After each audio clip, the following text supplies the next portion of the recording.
नमस्कार, स्वागत है आप सभी का एसएससीएन न्यूज के इस बुलेटिन में। और आइए सबसे पहले नजर डालते हैं आज की खास खबरों पर। पूर्वी सिंहभूम जिले की सहियाओं एवं एएनएम के बीच बांटे गए e scooter. Tata steel foundation ने एचएसबीसी के सहयोग से किया वितरण। स्वास्थ्य मंत्री बन्ना गुप्ता, विधायक संजीव सरदार व टाटा स्टील के डीसी चाणक्य चौधरी रहे उपस्थित। महिलाओं व नवजात शिशुओं के लिए चल रहा है मानसी प्रोजेक्ट। टाटा स्टील की बहाली परीक्षा में भाई भतीजावाद का लगा आरोप। असफल छात्रों के परिजनों ने टाटा वर्कर्स यूनियन के गेट के समक्ष किया प्रदर्शन। यूनियन नेताओं पर पेपर लीक कर मदद करने का लगाया आरोप। लीक पेपर व नारे लिखी तख्तियां लेकर किया प्रदर्शन। पूर्ण पारदर्शिता के साथ पुनर्परीक्षा लेने की मांग। और मानगो पुल की मरम्मत का काम शुरू होते ही लगा भारी जाम। जाम में फंसे स्कूली बच्चों व ड्यूटी जाने वालों का रहा बुरा हाल। मरम्मत कार्य के लिए मानगो के दोनों पुल किए गए हैं वन वे। 1 महीने तक चलेगा काम। यातायात को किया गया है डाइवर्ट। स्वास्थ्य मंत्री बन्ना गुप्ता ने लिया पुल की मरम्मत का जायजा। और अब बात सहिया एवं एएनएम के बीच ई स्कूटर वितरित किए जाने की। सोमवार को टाटा स्टील फाउंडेशन ने मानसी प्रोजेक्ट के तहत जमशेदपुर में सहिया व एएनएम के बीच ई स्कूटर का वितरण किया। कार्यक्रम में स्वास्थ्य मंत्री बन्ना गुप्ता, विधायक संजीव सरदार एवं टाटा स्टील के पदाधिकारी मुख्य रूप से मौजूद रहे। कार्यक्रम में एएनएम व सहियों के बीच कुल 150 ई स्कूटर वितरित किए गए। जमशेदपुर के सिद्धगुड़ा स्थित जैप 6 पुलिस ग्राउंड में टाटा स्टील फाउंडेशन और एचएसबीसी के संयुक्त तत्वावधान में ई स्कूटर वितरण समारोह का आयोजन हुआ।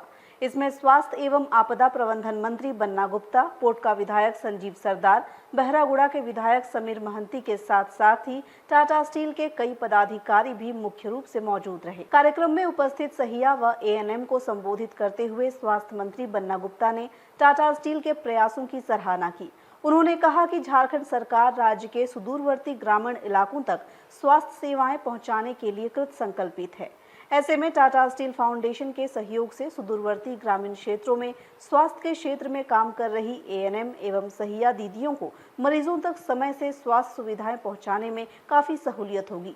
इस मौके पर बन्ना गुप्ता ने कहा कि उन्होंने सहिया व एएनएम का मानदेय बढ़ाने के लिए राज्य व केंद्र दोनों सरकारों से बात की है।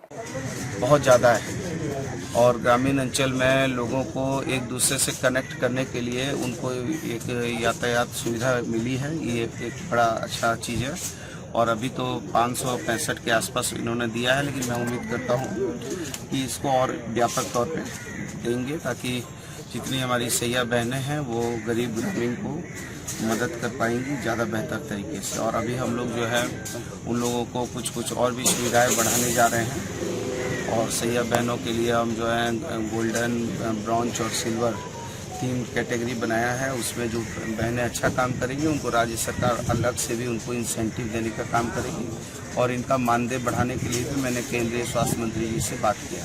वहीं टाटा स्टील के वाइस प्रेसिडेंट चाणक्य चौधरी ने कहा कि मानसी प्रोजेक्ट के तहत टाटा स्टील फाउंडेशन एचएसबीसी के सहयोग से ग्रामीण क्षेत्रों की गर्भवती महिलाओं व नवजात शिशुओं तक स्वास्थ्य सुविधा उपलब्ध कराने का काम कर रही है। इस कार्य में जुटी सहियाओं व एएनएम की सहूलियत के लिए सीएसआर के तहत कोल्हान के तीनों जिलों के एएनएम और सहिया दीदियों के बीच ई स्कूटर वितरित किए जा रहे हैं। इससे पूर्व सरायकेला एवं चाईबासा की एएनएम व सहियों के बीच स्कूटर का वितरण किया जा चुका है। तो हमारा मानसी प्रोग्राम जो है एक बहुत इस्टेब्लिश प्रोग्राम है झारखंड के लिए। 10 साल पहले शुरू हुआ था, जो कि मदर और चाइल्ड के लिए है। जो माँ बच्चा को जन्म देती है, बच्चे का कैसे हेल्थ रहता है, माँ का कैसे हेल्थ रहता है। हम लोगों ने देखा कि एक डिस्ट्रिक्ट में शुरू किया सरायकेला में 10 साल पहले, और कैसे वहाँ पे मोर्टेलिटी रेट था वो कैसे मूव कर रहा था। और काफ़ी अच्छा काम किया स्टेट गवर्नमेंट और डिस्ट्रिक्ट एडमिनिस्ट्रेशन में मिल के। और आज 10 साल में हमने देखा कि जितने भी उसके इंडिकेटर्स हैं मोर्टेलिटी के, हमारा नेशनल एवरेज से ही कम नहीं हुआ है। एसडीजी जो सस्टेनेबल डेवलपमेंट गोल्स है उसको भी मैच कर रहा है। इसी को देखते हुए हम लोगों ने पूरे कोल्हान रीजन के लिए ये मानसी को आगे बढ़ाया है और अगले 5 साल में हम कोशिश कर रहे हैं कि कोल्हान रीजन के सब एरियाज़ में ही ये एवरेज, नेशनल एवरेज और एसडीजी के हिसाब से रहे। आज जो ये फंक्शन यहाँ हुआ, क्योंकि सैया दीदी और एएनएम जो जाते हैं पूरे विलेज में, जो घर घर में जाके देखते हैं कि क्या उनका रिक्वायरमेंट है, इमरजेंसी होगा तो डॉक्टर को लाइए या उनको डॉक्टर के पास लेके जाइए, या तो वो पैदल जाते हैं या वो साइकिल पे जाते हैं, जिसमें कई बार हम देखते हैं कि टाइम बहुत लगता है। दूसरा, वो ज़्यादा एरिया कवर नहीं कर सकते। तो हम लोगों ने HSBC के साथ मिलके ये ई-स्कूटर, जो कि आज के दिन में बहुत ही इम्पॉर्टेंट है क्योंकि ये एक ऑल्सो सस्टेनेबिलिटी के लिए अच्छा है, पेट्रोल नहीं है, डीजल नहीं है, ई-स्कूटर है और इजी चलाना है और एक बार चार्ज करने में 60-70 किलोमीटर चलेगा, तो वो लोग ज़्यादा एरिया भी कवर कर पाएंगे और ज़्यादा लोगों को मिल भी पाएंगे और जिनको रिक्वायरमेंट होगी इमरजेंसी में उनको हेल्प भी कर पाएंगे। अगर कोई ऐसी इमरजेंसी सिचुएशन आई जहाँ पे कि एम्बुलेंस नहीं पहुँच पा रही है तो शायद डॉक्टर को भी ले जाना पड़े तो वो भी ले जा सकते हैं, या कोई मदर को अगर हॉस्पिटल पहुँचाना है तो वो भी पहुँचाया जा सकता है। तो आज जो ये फंक्शन यहाँ हुआ, हम लोगों ने 565 ई-स्कूटर का वितरण किया है 3 डिफरेंट डिस्ट्रिक्ट्स में। स्टार्ट किया सरायकेला में 13 तारीख को, उसके बाद वेस्ट सिंहभूम में 20 तारीख को और आज यहाँ पे एक ग्रैंड फिनाले हुआ जो कि बन्ना गुप्ता जी हेल्थ मिनिस्टर ने आके उसको हैंड ओवर किया चाबी सबको। तो ये हमारा इस साल का फाइनल प्लान था कि 565 ई-स्कूटर दिए जाए। रिपोर्ट का विधायक संजीव सरदार ने टाटा स्टील द्वारा सहिया व ANM को ई-स्कूटर प्रदान किए जाने की सराहना करते हुए कहा कि इससे जरूरतमंदों को समय पर स्वास्थ्य सुविधाएं मुहैया कराने में सहूलियत होगी। जरूरत पड़ने पर इनसे डॉक्टरों को भी लाया जा सकेगा। वास्तविक अगर देखा जाए जो भौगोलिक स्थिति झारखंड में बना हुआ है, उस स्थिति में जो हमारा पोटका विधानसभा है, उस पोटका विधानसभा देखा जाए तो अधिकतर ग्रामीण क्षेत्र पड़ता है। उस ग्रामीण क्षेत्र में कहीं पहाड़ है, कहीं छोटा मोटा डूंगर है, ऐसे जगह है कि जो कि स्वास्थ्य की जो कर्मी है, हमारा ANM दीदी लोग है, स्वास्थ्य सहिया लोग है, तो अच्छा से पहुंच नहीं पाते हैं और वैसे व्यवस्था नहीं होने का कारण सही समय में पहुंच नहीं पाते हैं।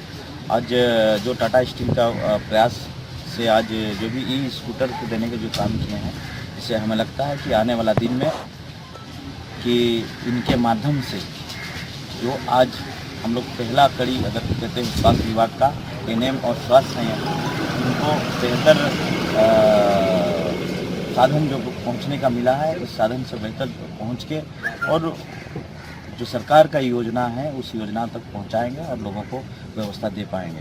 आइए बात करते हैं टाटा स्टील की परीक्षा में धांधली के खिलाफ यूनियन कार्यालय पर हुए प्रदर्शन की। टाटा स्टील में निकली बहाली के लिए हुई परीक्षा का पेपर लीक होने के आरोप लग रहे हैं।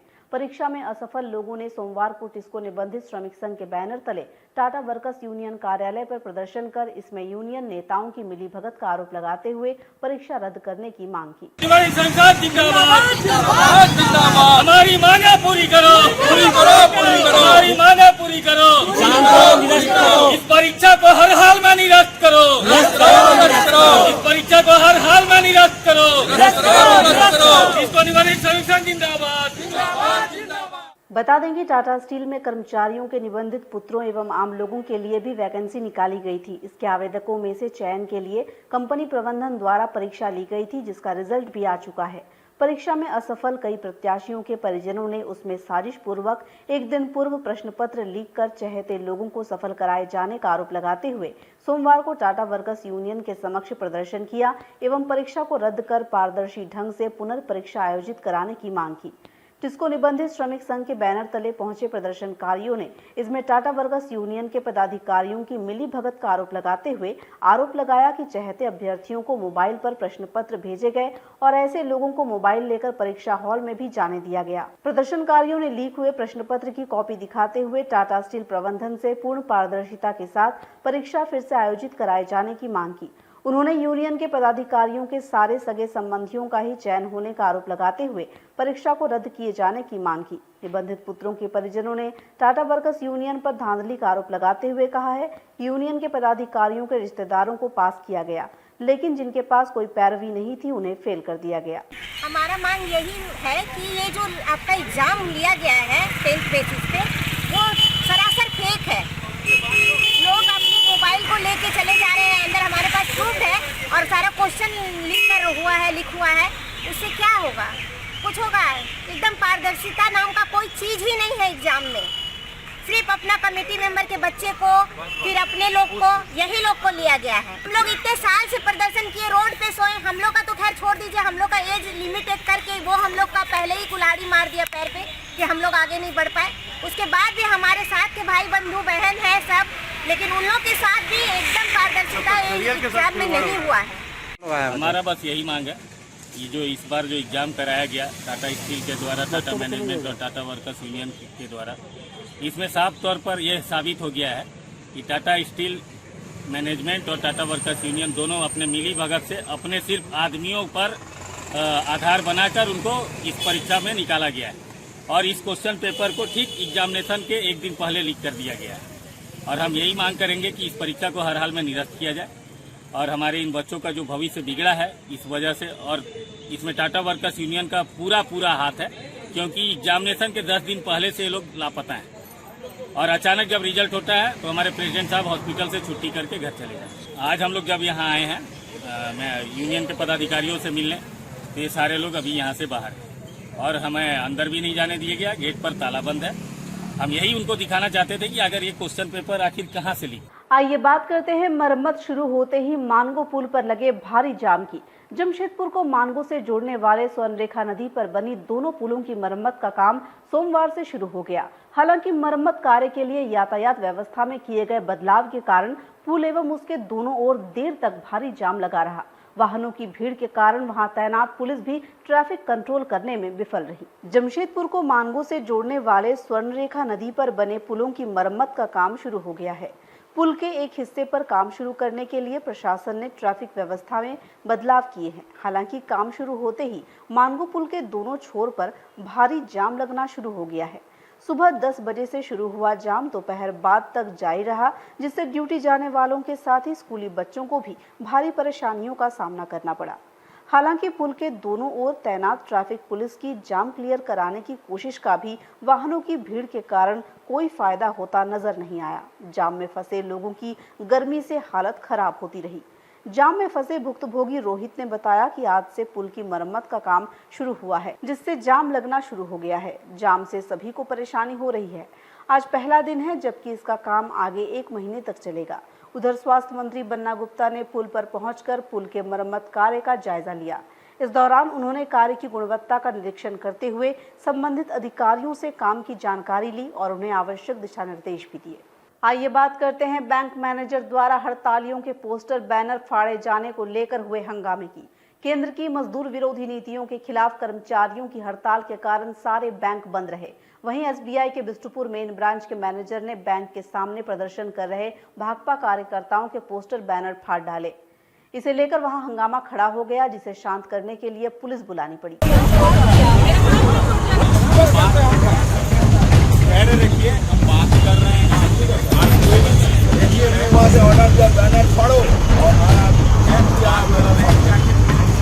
समाज के लिए और सबकी अच्छाई के लिए बात करूँ। मैं कभी नहीं चाहूंगा कि कल के दिन में आप भी एक इंस्ट्रॉय हैं, हम भी एक इंस्ट्रॉय। अब हर किसी का एक दायरा है और उस दायरा को क्रॉस करने का अधिकार किसी को नहीं।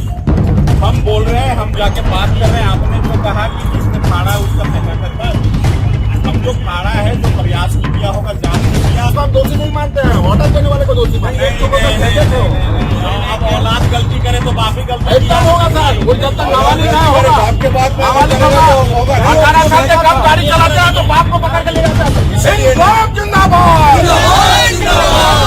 हमलाबाजी नहीं चलेगा, नहीं चलेगा, नहीं चलेगा। दलाल होश में आओ, होश में आओ, होश में आओ। मैनेजर वक्त हो,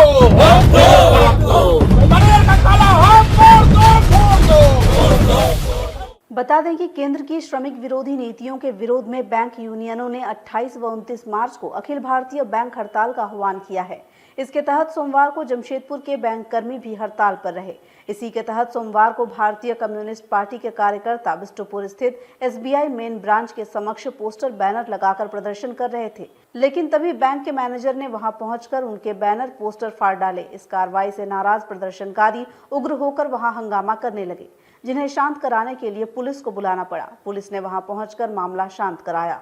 गुस्साए प्रदर्शनकारियों ने मैनेजर के खिलाफ भी प्रदर्शन करते हुए उनके विरुद्ध नारेबाजी की। भारत में पिछला 15 दिन से कर रहे हैं। एक एक जन को पता है किस लिए हम हड़ताल कर रहे हैं। अब ये दलाल बन के इसका नौकरी खतरा में है। इसका बैंक का निजीकरण चला जाएगा, अंबानी अदानी का बैंक बेच जाएगा, ये मैनेजर नौकरी बचाएगा अपना। अभी इस तमाम मांगों को लेकर आज हड़ताल कर रहे हैं। वो मैनेजर दलाली कर रहा है, हमारा बैनर और झंडा फाड़ के अंदर जल्दी घुसाया है।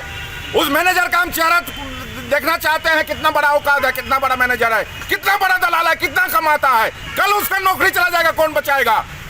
सरकार का दलाली कर रहे हो कि मोदी का दलाली कर रहे हो? हम देखना चाहते हैं मजदूर खड़ा है सड़क पे, आओ सामने। कार्रवाई नहीं है, सड़क पर कार्रवाई करेंगे। कानूनी कार्रवाई पर हमको भरोसा नहीं है। हमारा बैनर झंडा फाड़ा है मैनेजर, शांतिपूर्ण ढंग से हम लोग प्रदर्शन कर रहे हैं, हमारा बैनर झंडा फाड़ दिया। और बात जमशेदपुर आयकर विभाग की हड़ताल की। केंद्र सरकार की नीतियों के खिलाफ केंद्रीय श्रमिक संगठन ने 2 दिवसीय हड़ताल का ऐलान किया है। जमशेदपुर आयकर विभाग के कर्मचारी इसमें अपना समर्थन देते हुए हड़ताल पर चले गए हैं, जिससे आयकर से जुड़े सभी कार्य 2 दिनों तक ठप रहेंगे।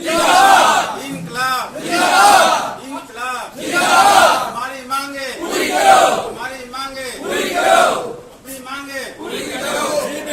होश में आओ, होश में आओ, होश में आओ। केंद्र सरकार की दमनात्मक नीतियों के विरोध में केंद्रीय श्रमिक संगठनों के 2 दिवसीय देशव्यापी हड़ताल तथा आयकर कर्मचारी महासंघ के केंद्रीय नेतृत्व के आह्वान पर आयकर विभाग जमशेदपुर के सभी कर्मचारी संघ के अध्यक्ष कृष्ण शाह और सचिव मनोज कुमार के नेतृत्व में हड़ताल पर रहे। जमशेदपुर में चारों कार्यालयों के कुल 80 कर्मचारी हड़ताल में शामिल हुए और लगभग सभी कामकाज ठप रहा। जमशेदपुर आयकर कर्मचारी महासंघ के सचिव मनोज कुमार ने बताया कि आयकर कर्मचारी अपनी 5 प्रमुख मांगों को लेकर हड़तालरत है, जिसमें पुरानी पेंशन स्कीम लागू किए जाने, इंटरचार्ज ट्रांसफर पुनः स्थापित करने, नए रिक्रूटमेंट रूल्स को रद्द करने समेत अन्य मांगे शामिल हैं।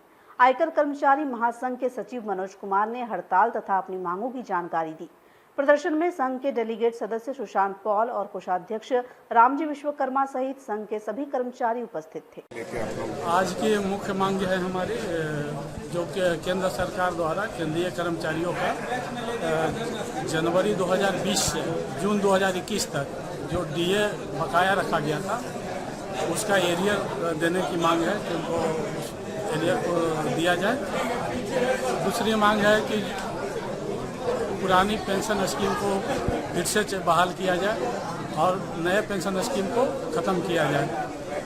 तीसरा मांग है हमारे यहाँ जो कर्मचारी हैं जो 50 साल से ऊपर के लिए, उनके लिए 56J का प्रोविज़न लाया गया है। उसके में कुछ जो नियम है जो बहुत ही कड़े बनाए गए हैं, जो कि प्रशासन के उसके अधीन कर्मचारी बहुत ज़्यादा आ जाएंगे, इसलिए उस नियम में ढील की बात की गई है कि किया जाए, ये हमारी मांग है।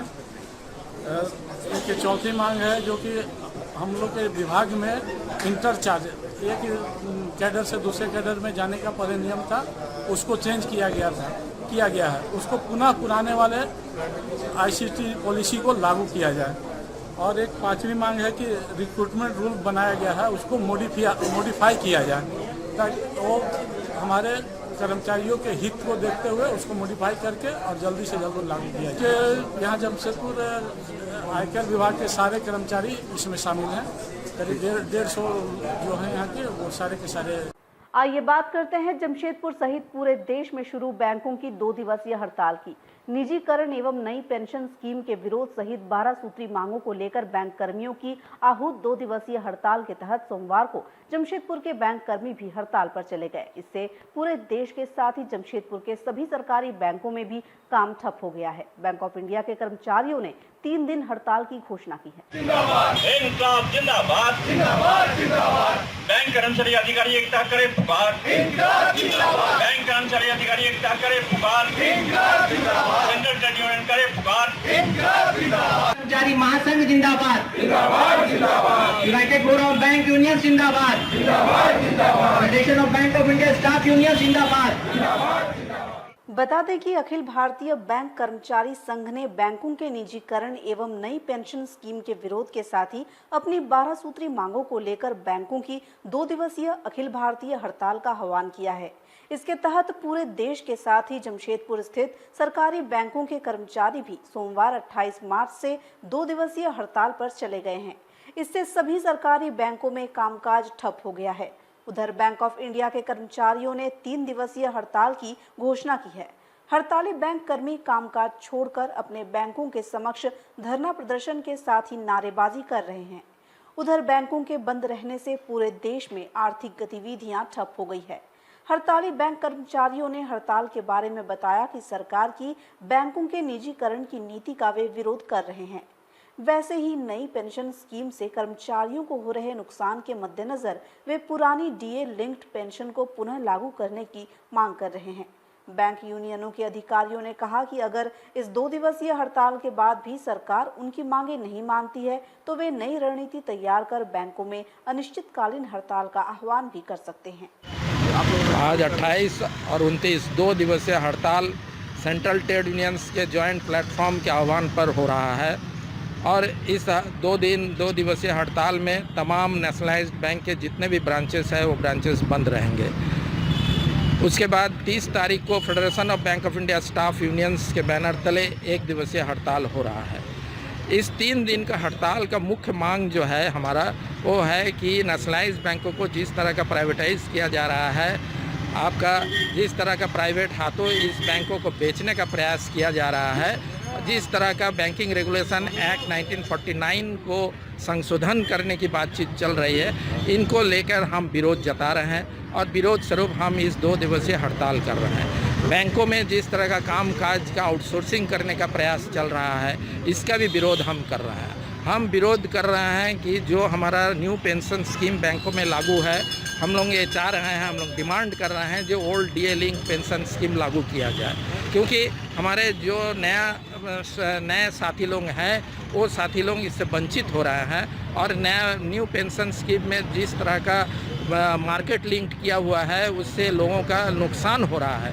इसीलिए हम लोग डिमांड कर रहे हैं कि न्यू पेंशन स्कीम को रद्द करके नया पेंशन आपका old pension scheme DA link pension scheme को फिर से रेस्टोर किया जाए। हम लोग तो 3 दिवसीय हड़ताल कर रहे हैं, आउटसोर्सिंग के खिलाफ हड़ताल कर रहे हैं और अगर सरकार हमारे मांग को नहीं मानती है तो निश्चित तौर पर हम लोग फिर से बैठेंगे और पूरा चित्र का आकलन करते हुए आगे की रणनीति को हम लोग अपनाएंगे और हो सकता है कि हम लोग बैंकों में अनिश्चितकालीन हड़ताल का भी कॉल दें। जी, हमारा ये जो हड़ताल हो रहा है अखिल भारतीय बैंक कर्मचारी महासंघ के द्वारा 2 दिवसीय राष्ट्रीय स्तर पर हड़ताल 28 एवं 29 मार्च को 2 दिवसीय राष्ट्रीय स्तर पर हड़ताल की घोषणा की गई है, जिसकी की मुख्य मांग बैंकों को निजीकरण ना किया जाए। ये मुख्य रूप से मांग है मजदूर विरोधी एवं जन विरोधी जो भी नीतियां हैं उनको तत्काल प्रभाव से खत्म करने या तो ना लाने के लिए ये इस राष्ट्रीय स्तर पर हड़ताल कॉल दिया गया है। मैं साथ ही आपको यह भी बता देना चाहता हूं कि हमारे इस अखिल भारतीय बैंक कर्मचारी महासंघ के द्वारा जो 2 दिवसीय हड़ताल कॉल दिया गया है, इसमें पूरे देश के प्रायः लगभग सभी सेंट्रल ट्रेड यूनियंस इसमें शामिल है और पूरे देश में लगभग 20 करोड़ मजदूर आज इस हड़ताल का हिस्सा बने हैं। 28, 29 और 30 को हम स्ट्राइक कर रहे हैं। 28, 29 जो स्ट्राइक है वो ट्रेड यूनियन की है, हम लोग सपोर्ट कर रहे हैं और जो 30 की स्ट्राइक है वो बैंक ऑफ इंडिया की है। हमारा मुद्दा वही है प्राइवेटाइजेशन को रोकने के लिए, रिक्रूटमेंट के लिए, जो बच्चों को रिक्रूटमेंट नहीं हो रही है उनके लिए, ओल्ड पेंशन स्कीम लाने के लिए क्योंकि न्यू पेंशन स्कीम में काफ़ी लॉसेस है और बाकी जो हमारा समर्थन है वो ट्रेड यूनियन के लिए। बात करते हैं जमशेदपुर में हिंदू नववर्ष पर निकलने वाले नववर्ष यात्रा की चल रही तैयारी की। इस वर्ष हिंदू नववर्ष पर विश्व हिंदू परिषद के मार्गदर्शन में हिंदू संगठनों द्वारा संयुक्त रूप से नववर्ष यात्रा निकाली जाएगी। ये यात्रा गोलमुरी क्रिकेट मैदान से शुरू होकर सांकची अम्बागान नेताजी सुभाष मैदान तक जाएगी। प्रशासन से इसकी अनुमति मांगी जाएगी, हालांकि अनुमति नहीं मिलने पर भी यात्रा का आयोजन होगा। हिंदू उत्सव समिति की ओर से हर वर्ष की भांति इस वर्ष भी नववर्ष यात्रा का आयोजन किया जाएगा। विश्व हिंदू परिषद के मार्गदर्शन में आयोजित होने वाली नववर्ष यात्रा गोलमुरी क्रिकेट मैदान से आरंभ होगी, जो सांकची अम्बागान स्थित नेताजी सुभाष मैदान पहुंचकर संपन्न होगी। इस यात्रा में विश्व हिंदू परिषद एवं हिंदू उत्सव समिति के साथ हिंदू जन जागरण समिति, सनातन उत्सव समिति, हिंदू जागरण मंच, केंद्रीय दुर्गा पूजा समिति, अखाड़ा समिति, रंगरेटा समाज, मुखी समाज, सिख समाज सहित सारे हिंदू संगठन शामिल होंगे। विश्व हिंदू परिषद के जिलाध्यक्ष अजय गुप्ता एवं हिंदू उत्सव समिति के रवि प्रकाश सिंह ने प्रेस कॉन्फ्रेंस कर उक्त जानकारी देते हुए बताया कि जिला प्रशासन से नववर्ष यात्रा के लिए अनुमति प्रदान करने का आग्रह किया जाएगा। हालांकि उन्होंने कहा कि जिला प्रशासन की अनुमति नहीं मिलने पर भी नववर्ष यात्रा का आयोजन किया जाएगा। उन्होंने बताया कि इसमें शहर के अलावा पड़ोसी उड़ीसा एवं बंगाल के हिंदू कार्यकर्ता भी शामिल होंगे। उन्होंने कहा कि शहर के तमाम हिंदू संगठनों से भी एकजुट होकर गोलमुरी से ही नववर्ष यात्रा निकालने का आग्रह किया जा रहा है। विश्व हिंदू परिषद तुलसी भवन में जो है प्रेस कॉन्फ्रेंस कर रही है। इलेक्ट्रॉनिक मीडिया, प्रिंट मीडिया अखबार मीडिया का बहुत बहुत स्वागत और आभार। विश्व हिंदू परिषद के नेतृत्व में सभी हिंदू संगठन एक प्लेटफॉर्म में आके जो है हिंदू नव वर्ष की यात्रा जो है निकाल रही हैं, जिसमें जो है आपके हिंदू उत्सव समिति, हिंदू सनातन समिति और हिंदू जन जागरण मंच और विश्व हिंदू परिषद जो है सभी हिंदू संगठन जो है आके जो है एक साथ में जो है इस यात्रा को निकालेगी। गोलमुरी मैदान से आम सुभाष मैदान जो है यात्रा हम लोग का रहेगा और हम लोग सरकार से एक विनम्र आग्रह और निवेदन करेंगे कि एक जगह से और भी यात्रा जो निकल रही है सभी को एक जगह करें और एक जगह से निकालें, गोलमुरी से साक्षी आम सुभाष मैदान। आज इस पत्रकार वार्ता में विश्व हिंदू परिषद के तत्वाधान में सभी हिंदू संगठन एकजुट हुए हैं और इसका कारण है नववर्ष 2022 का जो नववर्ष यात्रा हिंदू उत्सव समिति के आयोजन में पिछले वर्षों से निकलती आ रही है। इस वर्ष विश्व हिंदू परिषद के मार्गदर्शन में यह यात्रा निकलेगी, जिसका आयोजन हिंदू उत्सव समिति कर रही है। यह यात्रा सभी हिंदू संगठनों ने यह तय किया है कि गोलमुरी क्रिकेट मैदान से सुभाष मैदान आम बागान की ओर प्रस्थान करेगी। इस यात्रा में लाखों लोग चूँकि सम्मिलित होते हैं, पूरे कोल्हानी सहित सीमावर्ती क्षेत्र बंगाल से, उड़ीसा से हिंदू माइंडेड कार्यकर्ता इस यात्रा में समर्पित रहते हैं, आते हैं, सम्मिलित होते हैं। इसलिए सभी हिंदू संगठन एक होकर और हम लोगों ने आह्वान किया कि शहर में एक यात्रा और नेक यात्रा बने। सभी को आह्वान किया गया, सभी हिंदू संगठन एक मंच पर आए, लेकिन कुछ संगठन जो दूसरे जगह से निकालने का जो प्रयास कर रहे हैं उनसे भी आज इस प्रेस कॉन्फ्रेंस के माध्यम से हम आग्रह करते हैं कि वह एक मंच पर आकर गोलमुरी से यात्रा निकालें। सबका स्वागत है, क्योंकि सारे हिंदू संगठन एक साथ हैं। सब लोग, हम सभी इस प्रेस कॉन्फ्रेंस के बाद प्रशासन से मिलकर यह आग्रह करेंगे कि जो हमारा त्यौहार है यह मात्र यात्रा नहीं है, यह संस्कृति का प्रतीक है, यह हमारा त्यौहार है। हिंदू नववर्ष यह हमारा बड़ा त्यौहार है हिंदू समाज का, और यह त्यौहार मनाने के लिए हमें परमिशन दिया जाए लिखित रूप से। यह प्रशासन से हम सभी आग्रह करेंगे। यदि प्रशासन आग्रह स्वीकार करता है तो आभार, यदि स्वीकार नहीं करता है तब भी आभार। यदि स्वीकार नहीं करता है तो फिर हिंदू जनमानस की भावनाओं को मद्देनजर रखते हुए यह यात्रा गोलमुरी से ही निकलेगी। यह विश्व हिंदू परिषद के मार्गदर्शन में और हिंदू उत्सव समिति के आयोजन में हम सभी ने तय किया है। और आज के इस बुलेटिन में फिलहाल इतना ही। हम फिर हाजिर होंगे कुछ और नई ताज़ा खबरों के साथ। तब तक के लिए एसएससीएन न्यूज़ की पूरी टीम की ओर से मुझे दीजिए इजाजत। नमस्कार।